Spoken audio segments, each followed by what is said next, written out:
Bob's making bridges.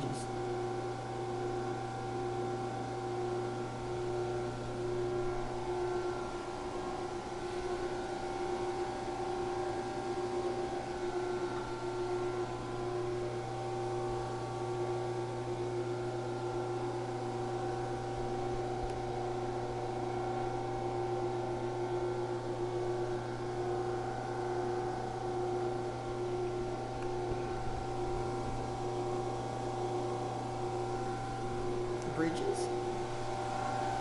Bob's making bridges? Don't stand there, there's metal there and you have no glasses on. Go around the other side.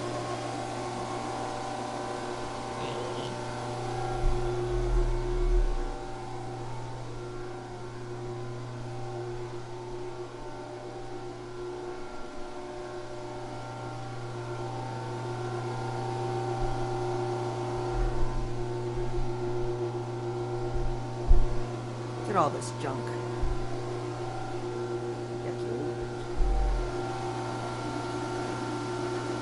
Stand back a little bit, there's metal here and you don't have glasses on.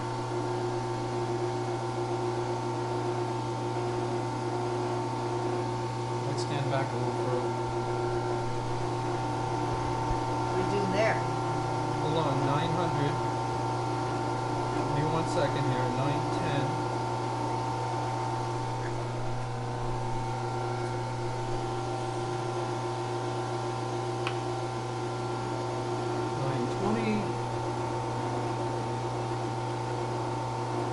930, 940, 950.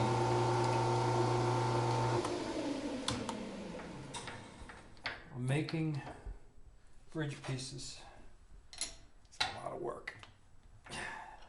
How many have those go on it? Oh, 6 go on every guitar. You have to do that 6 times for each guitar?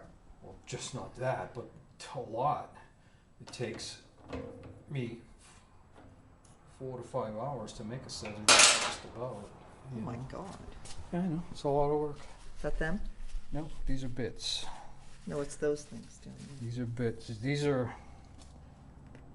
Failed attempts? No, that one is, but...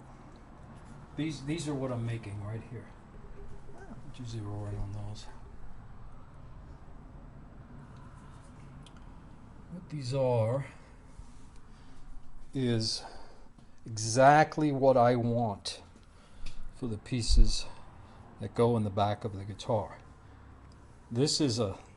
What are they called? Ferrules. This is a stock little tiny fender thing, okay? It's shit tone. It's really not what I want.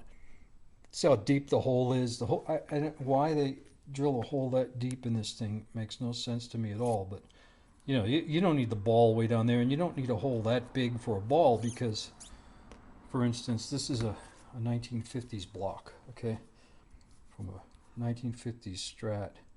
And you see the hole's a lot smaller. Only needs to be, and that's even too deep.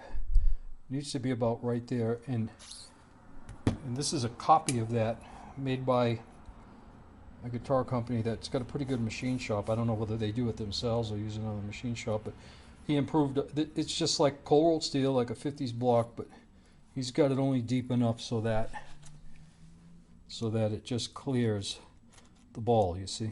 That's good. You think you like that? Well, the more steel the merrier here. This is too much steel on a guitar. This is part of a tremolo, okay? But there's a wonderful thing that comes from this steel. You might want to stand back a little bit, sweetheart. Okay, there's just a... First of all, you have to understand what I'm doing here. What I'm doing here is building the best sounding, solid body electric guitar that I could build according to me. Because if the builder doesn't put what his ears hear into it, then you know, what is it really? It's just a factory guitar, right? So I don't use a tremolo. Now the guys that do use a tremolo, their guitar is a compromised guitar, and that's okay, because if their sound is all about a tremolo, then you have no choice, and you have compromised tone. But a floating bridge is never going to sound as good as something that's solidly mounted to a guitar. And you know, so to each his own, but I'm building guitars without a tremolo. But there's something beautiful about the sound of this when you block it off with a piece of wood on the front and the back. Okay, I've even gone as far as cutting them off with, you know, where the bar is on a Fender hardtail, because it would be hanging out, obviously, right? And then routing a spot just to hammer this down into the guitar. And you want to talk about, you know, a direct sound with the block. It's beautiful. Where do you cut it? But you just cut this part off with the tremolo. Oh, okay. A guitar player will understand that. But it's too much steel. Okay, it's a beautiful sound, but it's also, you know, very trite in a way. It's all that steel. You lose the throatiness of the wood. There's a lot. When you see that guitar over there, that guitar has everything going on that I want in a guitar. Okay, those bridges, I make those bridges because, to start with, this is what a stock hardtail bridge looks like. It's no good. It's not enough metal here. Okay, this is too much metal. It's like a cheap little hinge. Yeah, this is not enough metal. This is not enough metal. This is not enough to transfer the string ball into the thing, into the guitar. Now you can buy these from. Yeah, they look kind of flimsy compared to the. You can buy these from the same guy that makes this block. They get very good machine shop. These are nice. Holes too big, way too deep still. It's not enough steel for me, but it's not even steel. That's the problem. And you know, the fact that he leaves sharp edges everywhere, you have to go over these, but that's okay, because that, you know, most machinists aren't going to spend the time, you know, finishing out a piece that slick everywhere, where it's all totally smooth and ready to go. But the thing is, you know, this is made out of stainless, okay? And I've found that you put stainless anywhere near the bridge of a guitar, you're going to kill the tone of that guitar. That's just my opinion. It's just what I found. I don't like stainless anywhere near there. I wish I could buy these from him instead of spending, because he's probably made on a CNC machine, and you know, so you set the program and walk away, where 5 hours later I have a set. That's a lot of work, you know. But there's a reason for it. I'm going for exactly what I want. So you say, well, what does the bridge look like? Well, you saw it on that guitar right there. I make the bridges on this milling machine right here.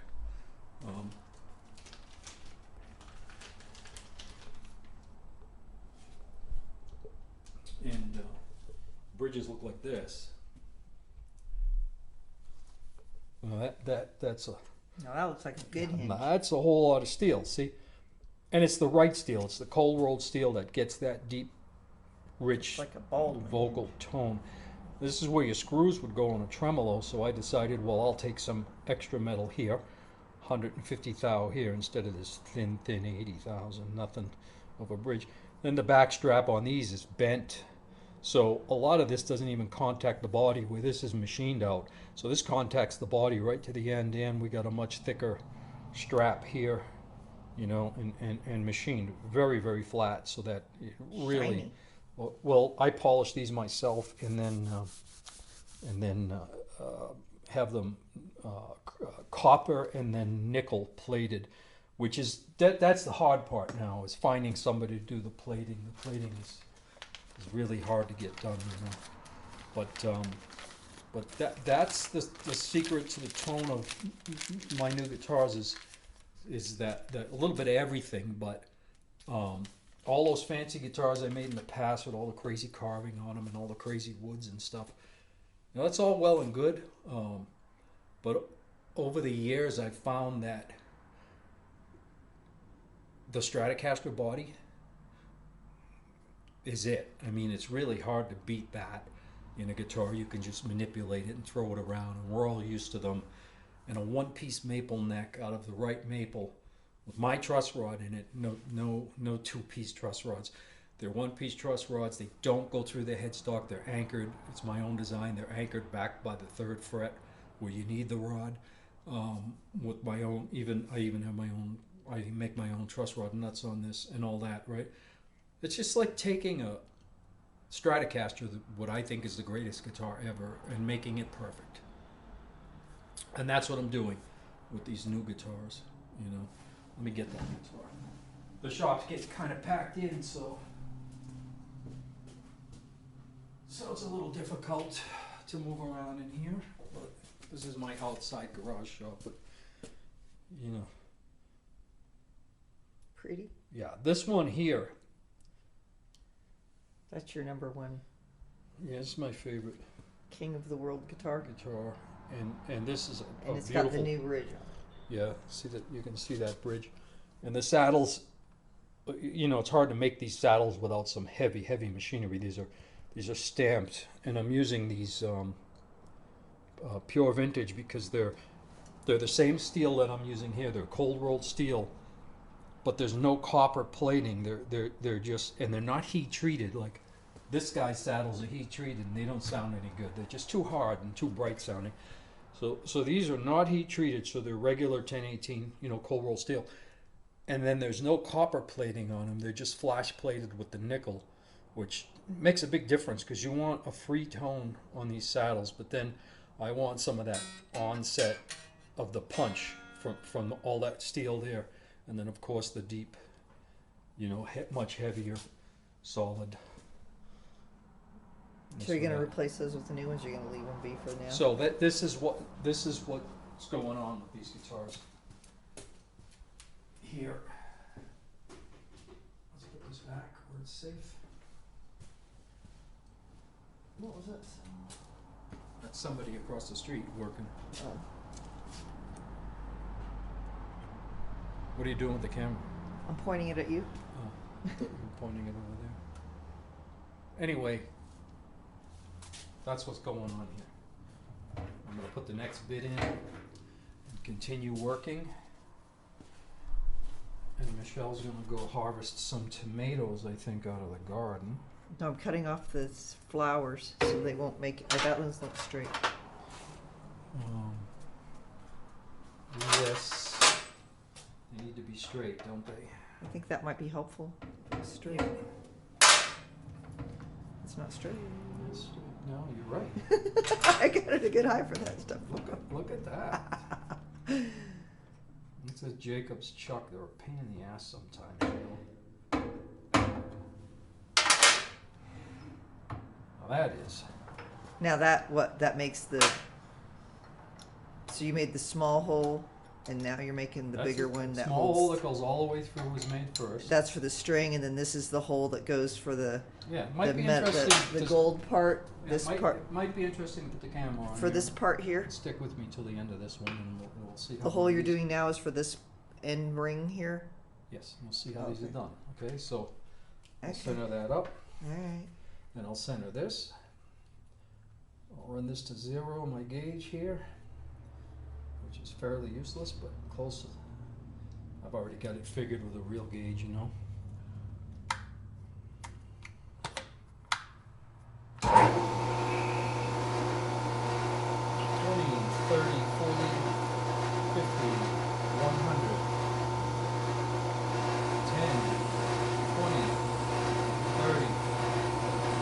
I see smoke coming off of there. 60, 200, 210, 220. Okay, hang with me for a minute. Oh, that's much faster. Yeah, well, that's a hole that's only 150 thou to the edge. 220 lines on this lathe, but it's 150 thou, and then I'll take this one. I'll put this one in here. What's that do? This puts,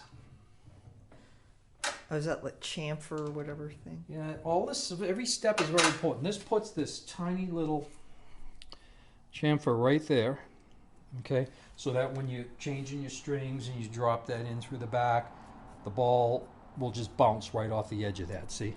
It'll bounce right off the edge instead of getting jammed. And even if it got jammed, I mean, you really don't need that, but it's, you know, it's nice to have.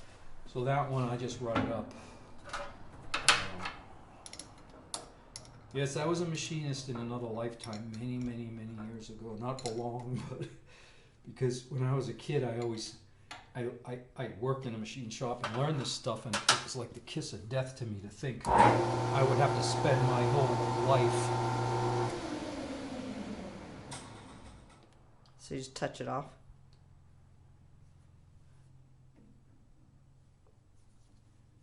Yeah, that I would have to spend my whole life doing.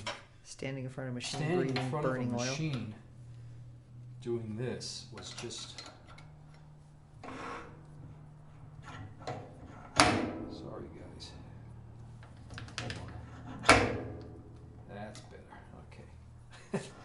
Alright. Speaking of being a machinist, you might want to know what you're doing. Okay, hold on. So all I do is touch that off.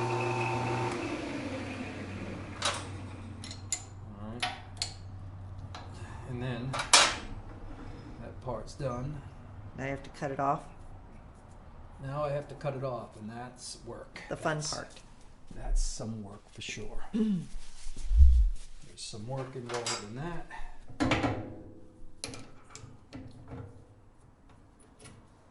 How many times you got to change that to make one piece? 1,000 times to make one. See, these are the tools used to make one of these. Okay, you got all these bits here, and you got these three cutters. Okay, in various forms, these three cutters are used. Now this cutter's used next. That's the chopping off blade. Yeah, this video is gonna get very machinist boring at this point. Right? Well, everybody can just sign off now. If you want to. If you want to stick around and watch one of these get finished, you're welcome to it. But we might as well, right? What do you think? I don't care. Show how I Stand finish here. these? As long as you don't send metal I know there's flying going to into be my some face. really skilled machinist out there that's going to say, You're doing it all there's a wrong. much faster way to do that. And he's probably right. Well, maybe he'll tell you how so you can cut the process down. Well, I ran a lathe when I was young, so I'm not exactly an idiot when it comes to this stuff, but so you gotta understand this is old school workmanship. This is how long it took to make things in those days. Okay, I'm trying to get a camera angle on you here. things weren't made as fast as they are now in the world with CNC machines. It took a lot longer to make things. And Well, you when you missed get your out. 5,000 square foot shop, you can get a CNC machine for each piece, right? And you guys missed out on all the work involved in cutting this piece from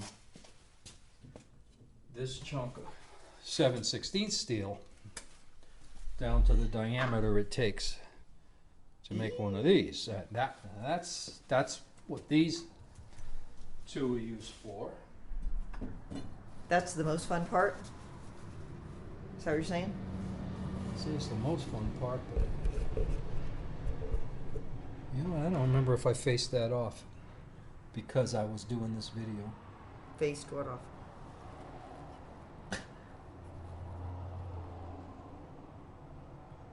What, you mean deburr? Yeah, no, I faced it off. Okay. What, you mean... Yeah, bear with me here. Okay, and then you check your cutoff tool. Okay, and then I run my cutoff tool in. Okay, and use something more accurate than my finger.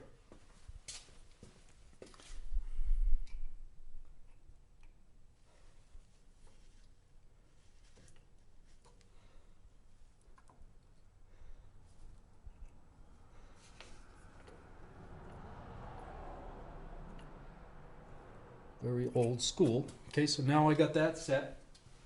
So now I'm gonna take this bad boy right here. Okay,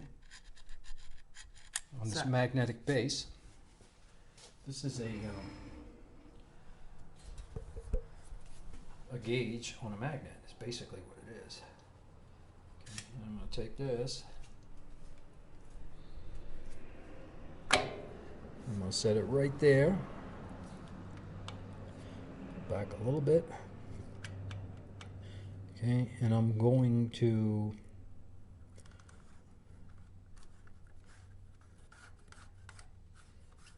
zero this gauge.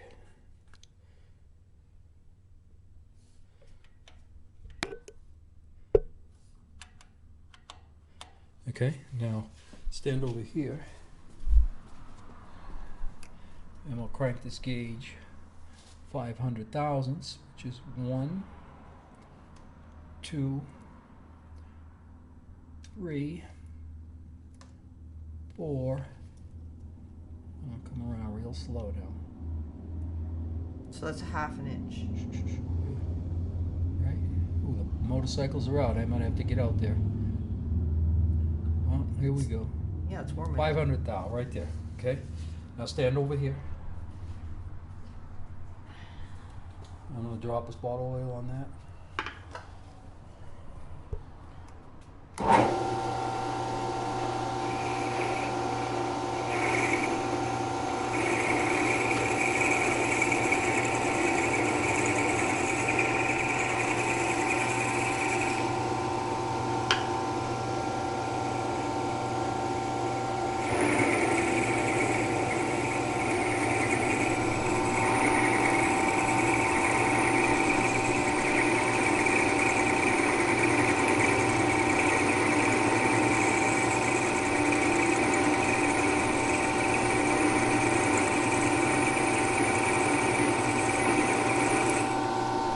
Okay, now, you thought making guitars was all about sanding and cutting wood, right? There's a lot more to it. If you want to make a great guitar, you want to make your own parts because nobody seems to make them right. Now here's a little trick part here. Bob's not picky. This is the bottom that goes into the body, okay? You need a little chamfer there. That's what that's for? Yeah, and you can't cut that if you cut that off because you can't put this back in the lathe. Because then you'll have to have all kinds of gauges to center that again, right? So you leave that like that with just enough. Okay, you crank this in right where you want it. Right about there. Put more oil on it? Nah, I won't need oil for this cut.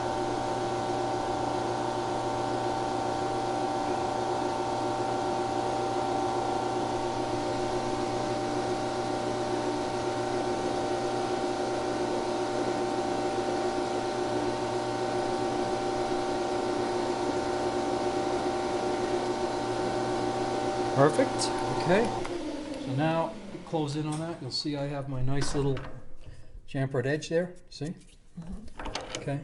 After I just click the shop vac. Quick change tool posts are great because they save a lot of time.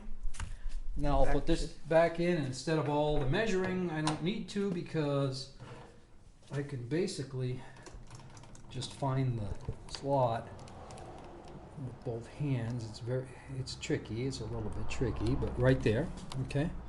I'll fire her up and I'll. Oh, hold on. Oops. Yeah, I'm paying attention to the video instead of what I'm doing. Hold on. Okay. All right, here we go. A little bit this way. Just a teeny bit. No, right there.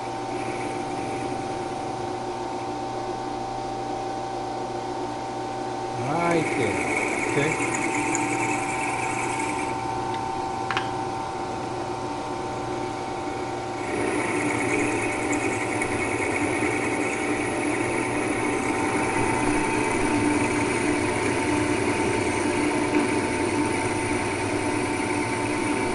Keep the camera right on that. It's going to pop off any second. And then you'd think we'd be done, right? But no, because Find it. that piece is hot as a freaking tamale right now, so you're not going to grab that with your hands. All right, believe me, trust me, it's hot. I can tell you right now. All right, but this piece now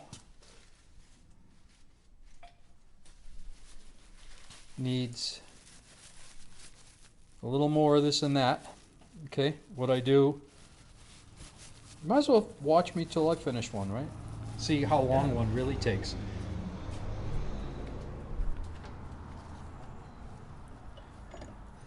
Put this in my giant vise that's very hot.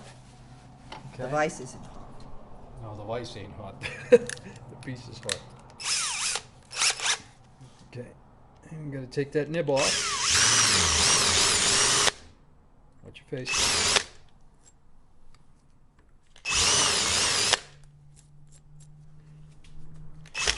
Nothing will fly. It's you don't have to worry too much. Okay, now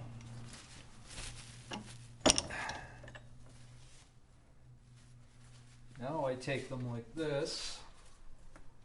And I bet this is boring as hell, because now we got to make this ugly machine thing look beautiful like that. So, I mean, we don't have to. We could stick this in a guitar just like this guy makes when he makes his, you know, with a big burr on the end of it still sticking out and everything. Would that hurt your strings? I don't want that on my guitar. Do you want that on your guitar? I don't have. Or do you want Bob to go through this extra work?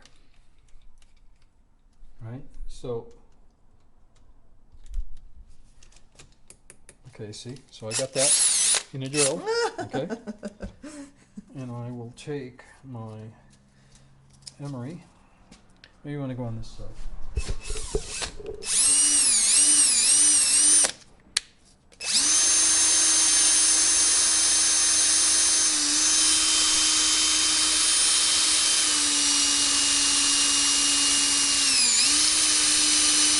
And don't try this at home if you're not good with your hands. So you won't have hands for very long? Yeah.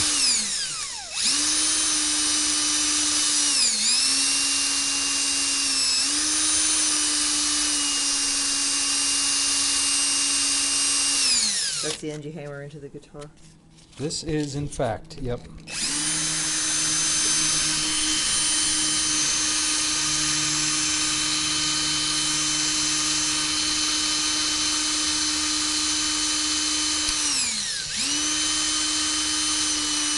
Yeah, that's hot. It's really hot, but my fingers are like leather. Okay, now. Want to do the other side? Yeah, you can see what's happening here. Actually, I got a little more on that side to go. But for the sake of the video, I'll finish that after the video. I'll come over to this side now.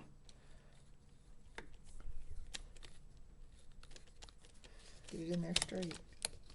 It only has to be straight enough because, you know, you can't possibly, this isn't a lathe chuck, you know what I mean? And this edge was done on the lathe right here, but we're going to do this edge again by hand.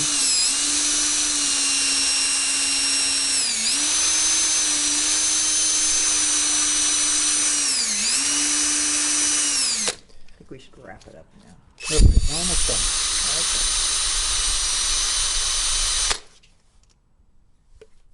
Nice, nice, nice. So let me put the light stuff on it now.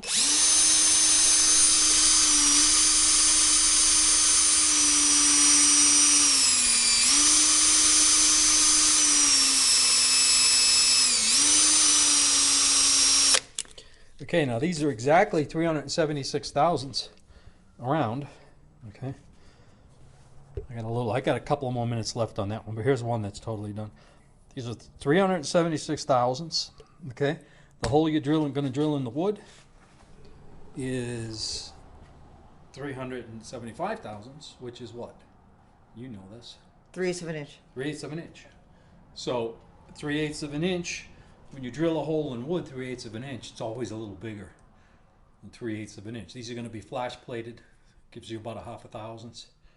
Okay. And then you got the 1/1000ths. And then these are going to press in really tight into the wood. And that string is going to ring like a bell off of that.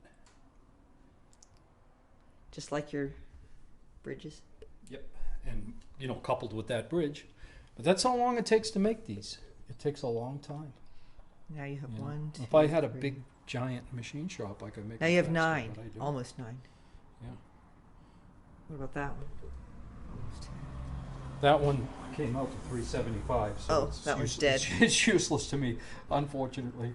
1/1000ths of an inch, and it's all over. Alright. That's how accurate it is. Okay.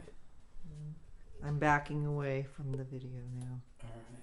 So Bob's going to say. What I always say: peace out and don't trip over the ladder. You're gonna trip over the ladder. Okay. Peace out. Bye. Bye.